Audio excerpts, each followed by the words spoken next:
Now, Obuy is having its big Black Friday sale, and they sent 4 products along for me to check out.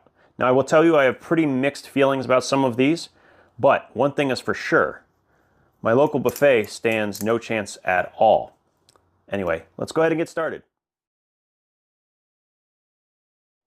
Now, the first product we're going to take a look at is the Sentry L2. Now, about this knife. This is a certain genre, a certain type of knife that you either love it or you don't.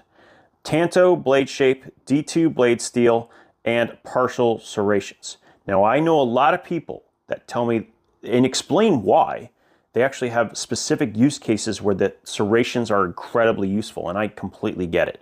So this, you either love it or you hate it on these types of designs. I will say though, as far as a Tanto is concerned, the partial serrations on a Tanto make more sense to me than they do on some of the drop point blades or otherwise. I usually want either full serrations or no serrations at all. That's kind of my preference, but this is a perfectly acceptable design, at least in my opinion.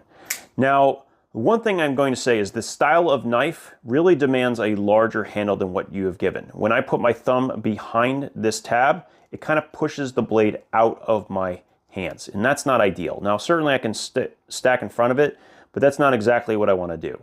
Now, if I grip it like so, I have plenty of handle real estate. I wear a large size glove, and so I don't think it's bad by any stretch, but I think for the style they were going for, you need more handle than you would expect. And you don't want to worry about ratios in this. You want to have a slightly larger handle for safety and just when it comes to ease of grip. So that is just my only consideration with this. I like that they have a coated blade. D2 is not corrosion resistant, so it's a nice combination with the higher edge retention that D2 has. So overall, not bad. Currently on sale along with a lot of other products on their website. Okay, so I've had this for about a week and I'm still not 100% sure what to say about it. This is the O-Tackle S1. Now, it's a piece of steel that comes in a Kydex sheath, and I'll explain why in a second. It has a belt clip, and yeah, a lot of little functions. So pry tool, universal wrench, and let's talk about this. Look at this thing. It's got a seatbelt cutter, which is what I'm assuming that is, along with a glass breaker on the back, but it has a Kydex sheath to go with it. Now, here's what I think that they were trying to go for. I think they were going for like a safety tool of some sort. But it doesn't make sense to put into a sheath that's going to go on your hip. I mean, that means you want some kind of mount to attach it inside a car, right? Because the pry tool itself is useful, and the other components you would only ever use in emergency situations. I don't know if that's a justification for having something like this on your person at all times. I mean, you have to have a very specialized use case to make that worth it. If the very least, what I would recommend they do in the future is include a couple pieces of VHB tape, which is very, very strong, so that this can be mounted in a vehicle so that when you pull it out, you immediately have access to that seatbelt cutter as well as the glass breaker. So I guess it does the functionality. It's just a weird way to implement it. Let me know down in the comments what you think. Would you end up keeping something like this in your vehicle, or am I completely missing an application where this would really shine? Okay, let's call it like it is. This is a fidget toy, and honestly, it's very fun to fidget with, I will say. Very, very smooth on bearings with titanium handles, very nice texturing, and I guess it's just something that's kind of a good conversation starter, if nothing else. You have a titanium fork, you have a bottle opener right here, you have kind of a universal wrench down there. I don't think I would ever use that, but that's pretty much it, okay? Other than that, if you're the kind of person that likes to fidget with things, if you are a balisong lover, but people are looking at you weird, flipping your knife around, maybe this is a decent consideration for you. Either way, I like the design of it. They've executed it well, and it has an added bonus of having a glass breaker on the back. These are all kind of niche functions, but at the end of the day, it's fun. I also noticed that they're starting to use this O-Tool moniker. They're kind of continuing with their trend of saying O something first. And I don't know, I guess I don't hate that. It's fine, I get it. But as a fork, pretty interesting. I don't think I've ever used a fork that thick, and I'm gonna try it, but I also noticed that this would also probably serve us as a backup, I wouldn't say self-defensive thing, but you get my point. It does have a substantial little spikes here. So I definitely think that it can do double duty in some ways in an emergency, and just a kind of an interesting little package that they have made available.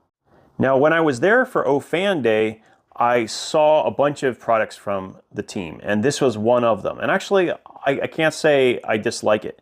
The principle of a tool that has two different blades in a nice compact form factor, I like it. I like the concept. I like the size of this platform as well, being that it is just so narrow, it's easy for it to fit in a fifth pocket. So all of those things are great.